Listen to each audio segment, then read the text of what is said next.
Mayor, Council, good morning. My name is Anthony Waters. I'm co-owner of LA Waters Furniture here. We operate 2 furniture stores as LA Waters. We also operate I Save More Furniture here in Statesboro.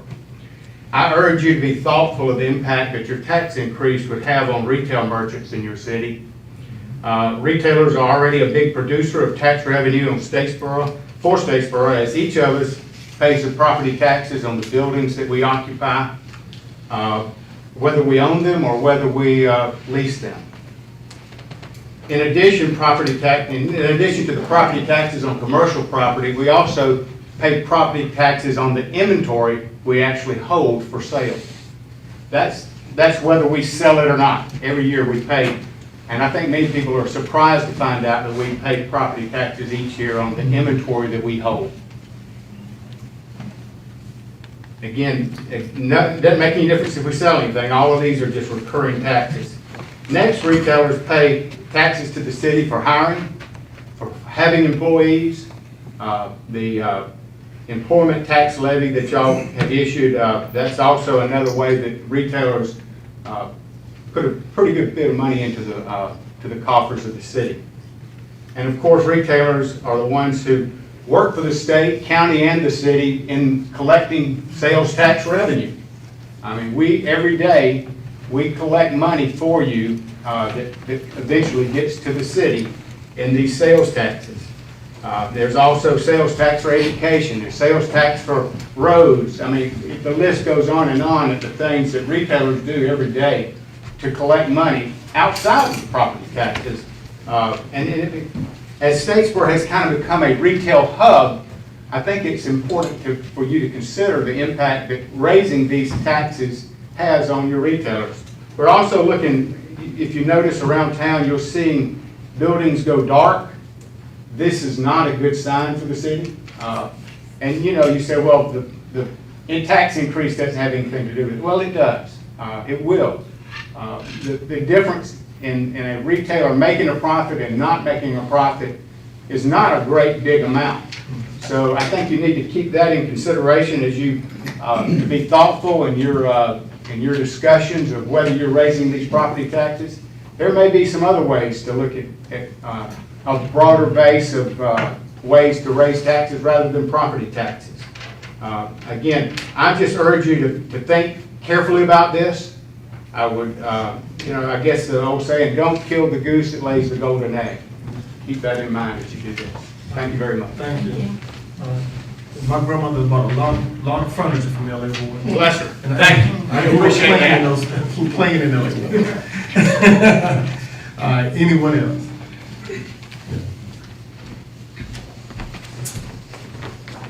Mayor, Council, my name is Mike Anderson. I also co-owner of the local business here, Bullock Fertilizer, as well as Anderson's General Store retailer here. And I agree with everything Anthony said from a retailer standpoint. There are a lot of challenges, and we can't simply raise our prices to cover things like this because we have competition. And of course, some big competition for us retailers now is online sales. Those guys aren't paying a lot of property taxes. I don't see many Amazon buildings in Statesboro, so we are limited to how we can pass expenses along. But not only the retailers and business people in the city, your citizens are also experiencing inflation for food that they're buying and for gas that they're burning going back into work. Businesses are certainly feeling that with diesel fuel prices.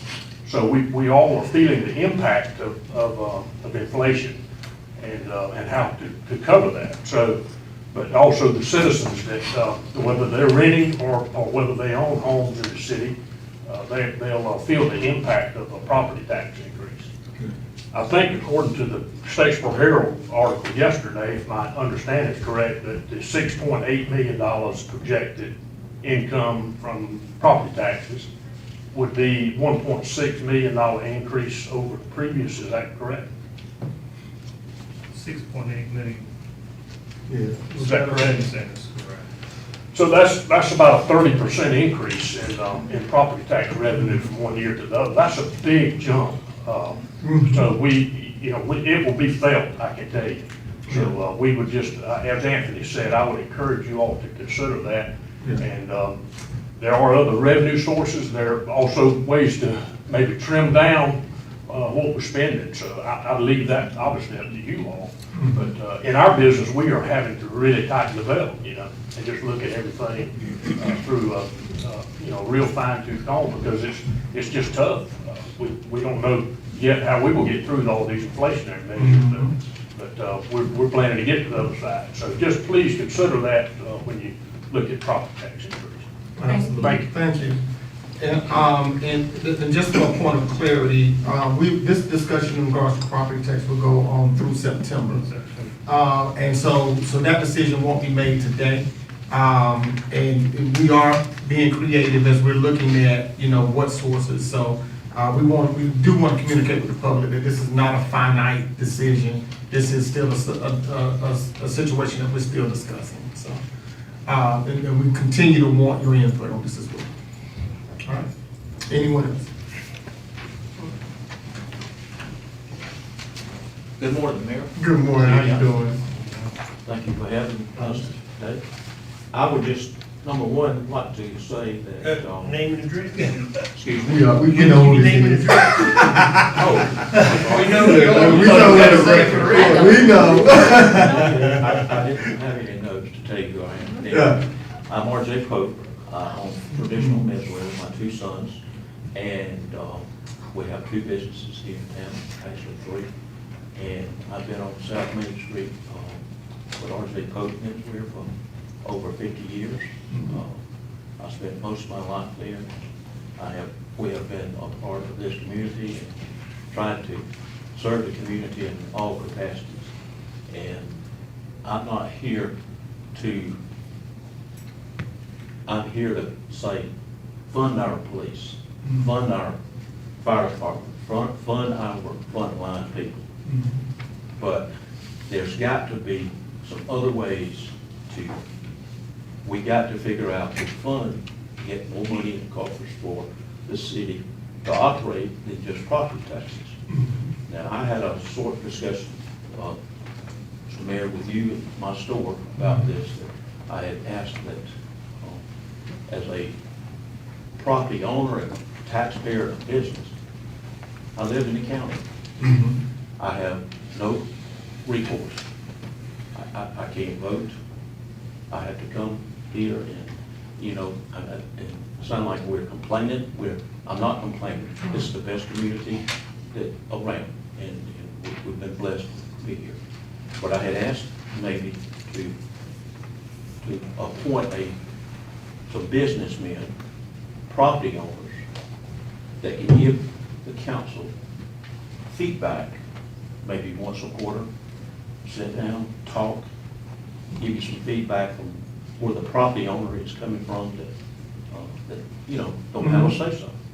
And I just think that we can come up with some ideas to help give you suggestions how to raise maybe some extra money for the city without property tax. One of our buildings here in town, at Buckhead, don't mind telling you, went up $600,000 in valuation last year. Did it need to? Probably needed to go up. But now, it's up. And if you guys would raise the millage rate, we would get a double whammy. And, of course, the county is gonna benefit from that also, but I don't know what they're gonna do with their millage rate. I'm hoping that they will roll their millage rate back.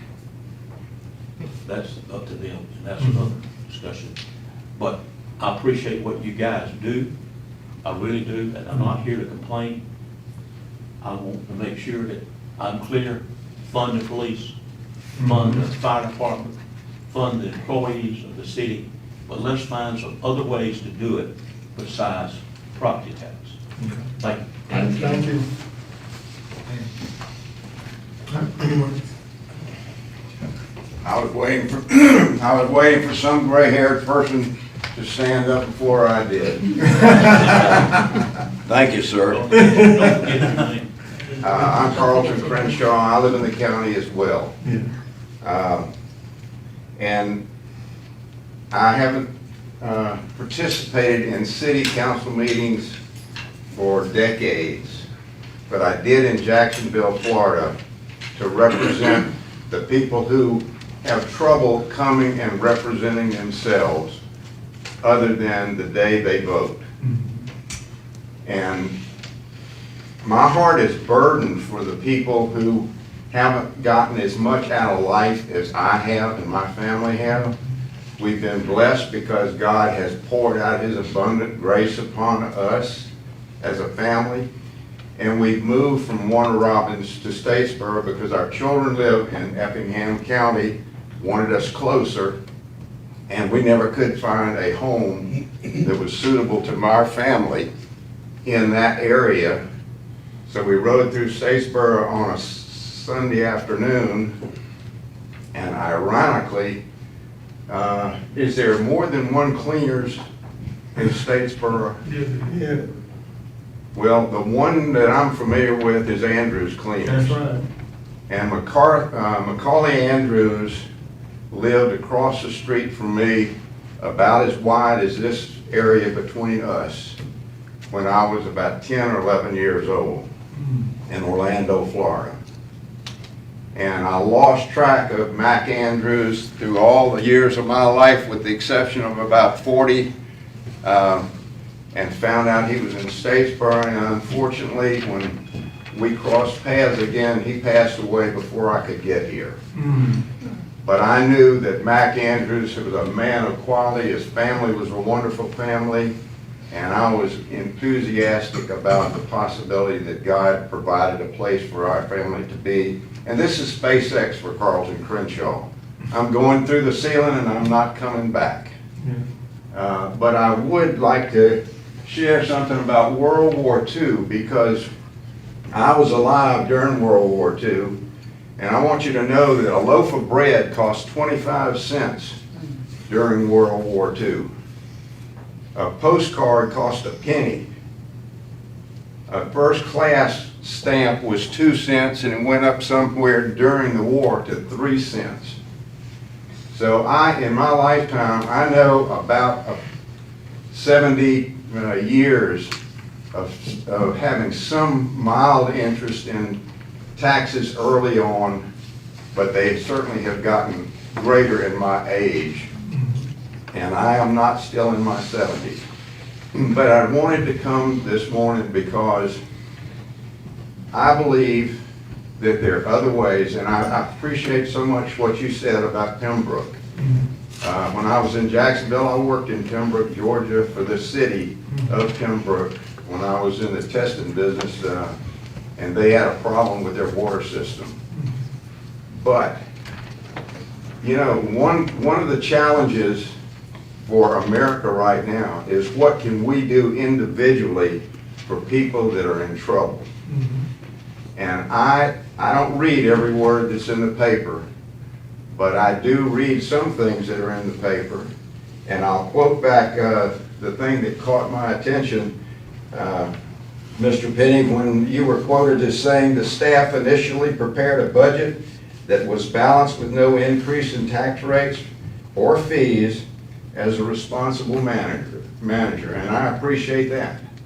And I, like so many people, have been in management one place or another in my lifetime. But the impact with an and or but always leaves the door wide open for somebody else to have an escape route that, hey, I did what I was supposed to do, and the rest of the people are responsible for what changed. And I just believe for Statesboro and Bullitt County, and I echo what you said, sir, that we ought to look for other ways other than just tax increases. They did that in Jacksonville, Florida, when the federal government went fishing in Duval County after it had become a city, the largest city in the United States. And they wanted to build a new water control system and sewage system. and they never represented the older people of the community. And I've lived long enough to fit into that category right now. And it's a blessing, but once your income is fixed, you have no voice other than going to the polls and vote and pray that the outcome will be favorable. And I just believe that being here this morning, I represent people who can't come and plead their case. I look at the inflation rate. I go to the dollar store, everything is going up 25 cents and then tax on top of that. And I look and I know how blessed I am because I still have some change in my pocket. But I know there are people that don't have change in their pocket.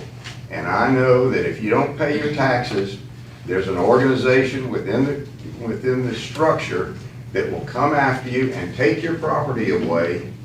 And I know some people that spend a good portion of their life stealing away from the people who couldn't pay their taxes. And the persons went in with some money, paid the tax bill off, did a few things, and they got rich in their lifetime doing that. And I think we face that same kind of crossroads this morning if we don't really consider the number of people that live in the county and the city. And we ought to seek a way. Like, I appreciate so much what you said, sir. I'm not here to complain. Yeah. I'm just here to plead for people that aren't here this morning, hoping that you'll take seriously the consideration. I'm sure none of you are going to go hungry. I'm not going to go hungry. But all my money belongs to the Lord, and yours too, by the way. That's right. And we are charged with a responsibility from Him to be good stewards. But you know, I hope that maybe you all can fire up some program within the city for people who are still healthy, and I've been blessed with pretty good health for guys living as long as I have, to go to Pembroke and help. Maybe go collectively and do some things. If they're, I can't believe that the federal government is so small in its thinking that they won't help people that have obviously have been devastated. Yeah. Thank you very much. Thank you. Thank you.